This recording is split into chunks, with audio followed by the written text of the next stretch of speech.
شیخ مولوی عطیه الله صاحب حضرت عبدالله ابن زید رضی الله عنه یو صحابي دی، هغه یو واقعه بیانوي.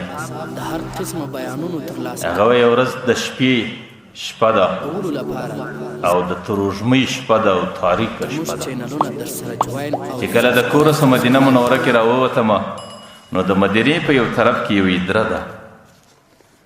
هغه ادرې له رالم، د ادره کې یو قبر نړېدلی دی. د هغې قبر څخه یو سړی راوځي او هغه سړی داسې دی لکه زنځیر باندې چې تړلی، لکه یو سړی چې د جیلخانې او د یو بد عذاب د ځایه څخه تښتي. هغه سړی په داسې ډېر بد حالت کې او د ډېر فریاد په حالت کې او په ډېر بد حالت کې په چیغو باندې راوځي. لیکن د دې قبره څخه یو بل څوک پسې راغورځي، برته زنځیر نسي او دی کشوي او په دې قبر یې ننباسي.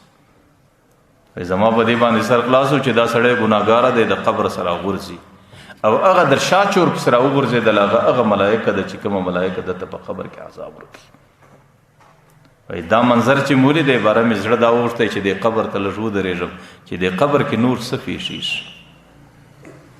وایي زه چې کله ورته ودرېدم دې قبر ته نږدې د دې قبر څه اواز راوځي. هغه سړی دا نارې کوي، وایي الم اکن اصلي، ایا ما په دنیا کې لمنځونه نه کول؟ الم اکن اصوم، ما په دنیا کې روژې نه نیولې؟ الم اکن اغتسل، ما په دنیا کې د جنابت غسل نه کوی، طهارت او پاکي مې نه کوله؟ نه هغه بل څوک چې د ده پر عذاب باندې مقرر دی هغه ورته بلا لمنځونه خو دې کول، روژې خو دې کولې او عبادتونه دې کول او غسلونه او طهارت او صفاهي دې کوله، لیکن چې کله به په تنهایي کې رالی بیا دې د الله تعالی د امر مخالفت کوئ، بیا په ګناهونو کې راتللی. تا ته چې کومه سزا درکول کېږي هغه د هغې ګناه درکول کېږي چې تا په تنهایي کې کومه ګناه کوله. نو د دې معنا دا چې هغه سړی لمنځګزاره هم دی، هغه سړی روژه نیونکی هم دی، هغه سړی ټول عبادات کوي، لیکن د هغې باوجود فرشته دی په دې عباداتو باندې نه خلاصوي. هغه ورته وایي چې ستا په تنهایي کې کومه زندګي وه چې په هغې کې ستاسو کومه بدعملي کېدله، د هغې بدعملۍ په خاطر نن تا ته دا سزا درکول کېږي. زه دا درته وایم چې خلکو په الله قسم د تنهایي حالت ډېر خطرناک دی. د انسانانو په مخ کې خو ډېر خلک داسې دي چې د هغې شکلونه د بزرګانو دي، د هغې رنګونه د صوفیانو دي، د هغې خبرې د دینداره خلکو دي او هغوی چې کله خبرې کوي د دې زړه د دې خولې څخه د خلکو په مخ کې یو آه راوباسي لکه سړی چې وایي جهنم په سترګو باندې وي.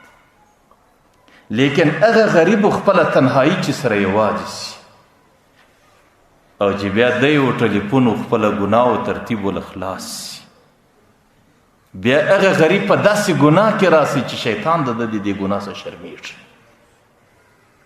زه دا درته وایم چې تنهایي ډېره خطرناکه ده او دا تنهایي د خلکو د مخه څخه سړی ځان یوازې کولی سي، د خلکو په مخ کې ځان صوفي ښکاره کوی سي، ځان بزرګ ښکاره کوی سي، ځان دینداره ښکاره کولی سي، لیکن د خلکو سره معامله نه ده، معامله د الله تعالی سره ده. او په تنهایي کې دیم الله ویني، په شپه کې دیم الله ویني، په یوازیوالي کې دیم الله ویني، او د زړه په ارادو دیم الله خبر دی، او د سترګو په اشارو دیم الله تعالی خبر دی، او د ژبې په پټو ویناګانو دی. وهو معکم اینما کنتم، چې هر ځای ته ځان ورسوي الله تعالی. والله علیم بذات الصدور، تاسو جلالین شریف کې لیکلي دي باسرار الصدور.